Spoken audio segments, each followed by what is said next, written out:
Assalamualaikum warahmatullahi wabarakatuh.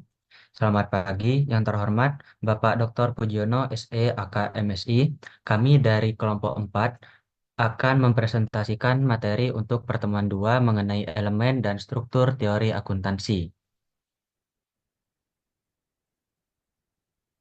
Untuk anggota kelompok kami yang pertama ada Francisca Diah Ayu Noviana dengan ujung NIM 447, Muhammad Dwiki Akbar dengan ujung NIM 035, Afrilia Amandira Aristiarini dengan ujung NIM 153, Fadilah Mutiah Asari dengan ujung NIM 088, dan Agus Setiawan dengan ujung NIM 169. Untuk penjelasan materi akan dilanjutkan oleh rekan saya. Pertama, konsep teori akuntansi pada proprietary teori. Menurut konsep ini, entitas adalah agen, perwakilan atau penugasan dari pengusaha atau pemilik. Tujuan utamanya adalah untuk menentukan dan menganalisis kekayaan perusahaan yang merupakan hak pemilik aset. Lalu yang kedua ada identity teori. Teori ini menganggap entitas sebagai suatu yang terpisah dan berbeda dari pihak yang menanamkan modal ke dalam perusahaan. Unit usaha itulah yang menjadi pusat perhatian yang harus dilayani, bukan milik. Dengan demikian, yang menjadi perhatian adalah income. Selanjutnya ada depan teori. Teori ini menganggap unit usaha merupakan sumber ekonomi atau fund dan kewajiban yang ditetapkan sebagai pembatas terhadap penggunaan aset tersebut. Bagian teori ini adalah aset. Lalu ada documentary teori. Teori ini menganggap bahwa yang harus diperhatikan adalah mereka yang memiliki kekuasaan atau wewenang untuk melakukan kontrol ekonomi atas pengembangan yang efektif terhadap suatu lembaga. Perhatiannya adalah pertanggungjawaban dalam mengelola kekayaan yang diamankan kepadanya. Lalu yang terakhir ada di investor teori. Teori ini menganggap bahwa yang perlu diperhatikan ada investor atau kreditur atau specific equities dan residual equities atau pemegang saham. Selanjutnya adalah pemikiran konsep. Pemikiran konsep adalah proses mental dalam membentuk, memahami, dan mengorganisir gagasan atau ide tentang suatu hal berdasarkan karakteristik dan prinsip tertentu. Dalam berbagai ilmu, pemikiran konsep menjadi dasar dalam memahami fenomena, mengembangkan teori, dan menyusun solusi. Ciri-ciri pemikiran konsep yang pertama adalah abstrak dan umum. Konsep tidak selalu merujuk pada objek konkret, tetapi bisa berupa gagasan yang lebih luas. Kemudian yang kedua adalah terstruktur. Konsep memiliki keterkaitan dengan prinsip atau teori tertentu. Kemudian yang ketiga berorientasi pada klasifikasi. Pemikiran konsep membantu dalam mengelompokkan informasi berdasarkan karakteristik yang serupa. Yang keempat bersifat dinamis. Konsep bisa berkembang seiring dengan perubahan ilmu pengetahuan dan teknologi. Kemudian jenis pemikiran konsep. Yang pertama adalah konsep empiris, yaitu berdasarkan pengalaman dan observasi langsung. Kemudian konsep rasional berdasarkan logika dan pemikiran deduktif atau induktif. Kemudian yang ketiga adalah konsep formal, mengikuti aturan atau standar tertentu, misalnya dalam matematika dan akuntansi. Kemudian konsep ilmiah berdasarkan penelitian dan teori yang telah diuji kebenarannya. Next. Selanjutnya adalah jenis-jenis pemikiran konsep, beberapa pemikiran konsep utama dalam akuntansi. Yang pertama adalah konsep entitas ekonomi. Akuntansi menganggap bisnis sebagai entitas yang terpisah dari pemiliknya. Hal ini memastikan bahwa pencatatan keuangan hanya mencerminkan aktivitas bisnis, bukan transaksi pribadi pemilik. Kemudian yang kedua adalah konsep kelangsungan usaha, yaitu asumsi bahwa perusahaan akan terus beroperasi dalam jangka panjang, kecuali ada indikasi yang menunjukkan sebaliknya. Konsep ini mempengaruhi cara aset dan kewajiban dinilai. Yang ketiga adalah konsep biaya historis.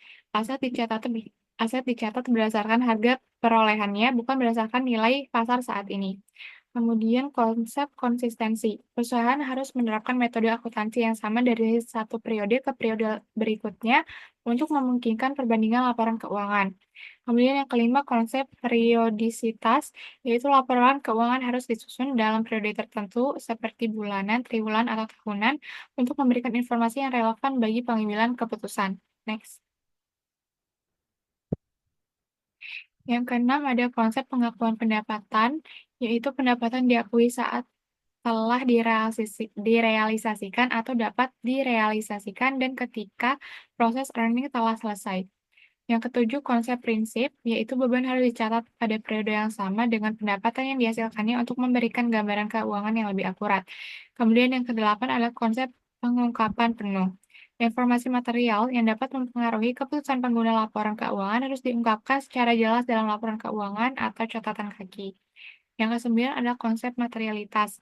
Akuntan hanya perlu mencatat informasi yang signifikan secara material, yaitu dapat mempengaruhi keputusan pengguna laporan keuangan.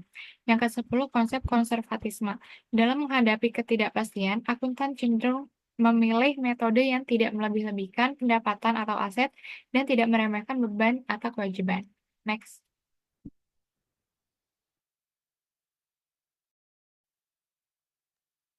Selanjutnya adalah menangani hipotesis. Yang pertama dari dalil ke hipotesis. Dalil itu bentuk dari persyaratan-persyaratan generalisasi yang universal. Kedua, hipotesis yang dapat dikonfirmasikan dan disanggah tersebut datang dari pernyataan tunggal, yaitu pernyataan yang hanya mengacu kepada fenomena tertentu yang terikat dalam waktu dan ruang. Dalil dapat menjadi hipotesis jika mereka mengacu kepada fakta-fakta yang tidak berpengalaman dan pada waktu yang bersamaan dapat diperbarui berdasarkan atas pengetahuan yang baru diperoleh. Karakteristik utama dari sebuah hipotesis adalah kemampuan untuk diuji secara empiris. Sifat dari pengujian yang diberikan akan bergantung kepada apakah dalil yang diberikan bersifat analitis atau sintetis.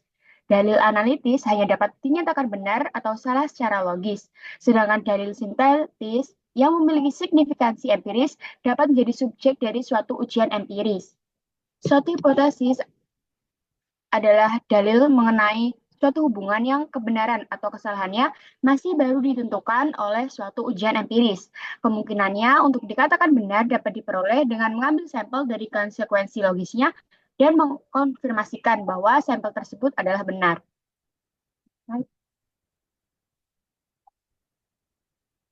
Yang kedua adalah konfirmasi atas hipotesis. Akuntansi memiliki subjek masalah yang jelas dan mencakup keseragaman dan keteraturan yang menjadi dasar dan kondusif bagi hubungan empiris, generalisasi otoritatif, dan konsep-konsep, prinsip, dan hukum, serta teori. Konfirmasi atau confirmation adalah sampai sejauh mana hipotesis mampu menunjukkan kebenaran secara empiris, yaitu menggambarkan dunia nyata dengan akurat. Pembuktian kesalahan atau falsification adalah sampai sejauh mana suatu hipotesis mampu menunjukkan bahwa ia secara empiris tidak benar, yaitu gagal untuk menggambarkan dunia nyata dengan akurat. Hipotesis yang semata-mata dapat dikonfirmasikan atau purely confirmable hypothesis datang dari pernyataan eksistensial, yaitu pernyataan yang mengajukan eksistensi dari beberapa fenomena. Sedangkan hipotesis yang semata-mata dapat disanggah atau purely refutable hypothesis datang dari hukum-hukum universal, yaitu pernyataan yang dapat mengambil bentuk dari persyaratan generalisasi yang universal. Next slide. Kedua hipotesis yang dapat dikonfirmasikan dan disanggah tersebut datang dari pernyataan tunggal, yaitu pernyataan yang mengacu kepada fenomena tertentu yang terikat dalam waktu dan ruang. Hipotesis yang tidak sepenuhnya dapat dikonfirmasi atau disanggah, mereka adalah hipotesis yang muncul dari hukum statistika atau tendensius, yaitu pernyataan yang menyatakan suatu hubungan statistika yang ditentukan dengan longgar antara suatu fenomena dengan sejumlah besar variabel. Kebanyakan hipotesis akuntansi jatuh ke dalam kategori ini yang menjadikan mereka tidak dapat sepenuhnya dikonfirmasi atau dapat sepenuhnya disanggah. Right. Selanjutnya adalah hakikat dari penjelasan. Penjelasan adalah langkah vital dari seluruh jenis pertanyaan ilmiah, atau dengan makna luas, prosedur atau struktur umum apapun yang memiliki maksud untuk menyajikan bagaimana suatu fenomena itu dapat dijelaskan secara ilmiah.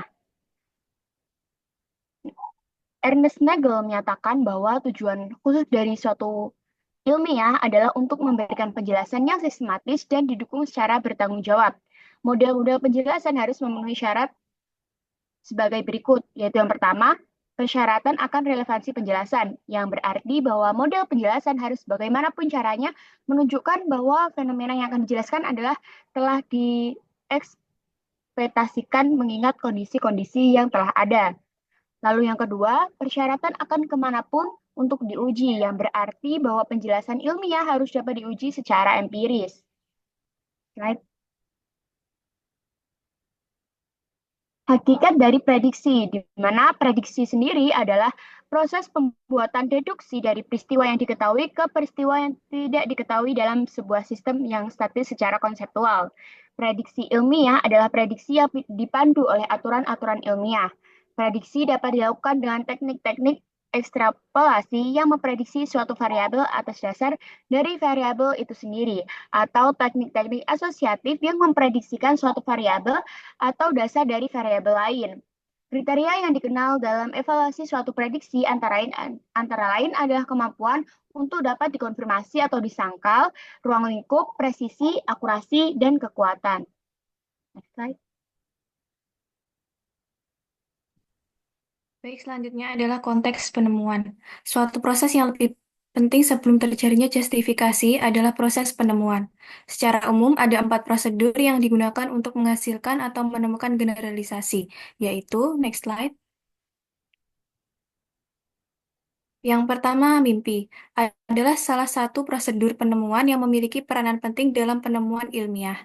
Yang kedua, cara menguraikan prosedur penemuan yang dirasakan secara langsung oleh peneliti.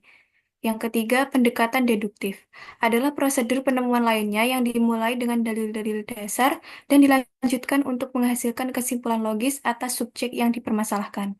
Next slide. Langkah yang digunakan untuk menghasilkan suatu pendekatan deduktif adalah yang pertama menyatakan tujuan dari laporan-laporan keuangan, yang kedua memilih dalil-dalil akuntansi, yang ketiga menghasilkan prinsip-prinsip akuntansi, dan yang keempat adalah mengembangkan teknik-teknik akuntansi. Next slide. Prosedur yang keempat adalah pendekatan induktif. Dimulai dengan observasi-observasi serta pengukuran. Selanjutnya bergerak ke arah generalisasi kesimpulan. Next slide. Tahapan dari pendekatan induktif adalah yang pertama mencatat seluruh observasi yang dilakukan. Yang kedua menganalisis dan mengklasifikasikan observasi-observasi ini untuk mendeteksi adanya hubungan yang terus berulang. Yang ketiga, secara induktif menghasilkan generalisasi dan prinsip-prinsip akuntansi dari observasi-observasi yang menggambarkan hubungan yang terus berulang. Yang keempat adalah menguji generalisasi tersebut. Next slide. Kesimpulannya, meskipun pendekatan deduktif diawali dengan usulan-usulan umum, formulasi dari usulan-usulan tersebut sering dicapai dengan menggunakan pemikiran induktif yang dikondisikan oleh pengetahuan dari penulis dan pengalamannya dari praktik akuntansi. Next.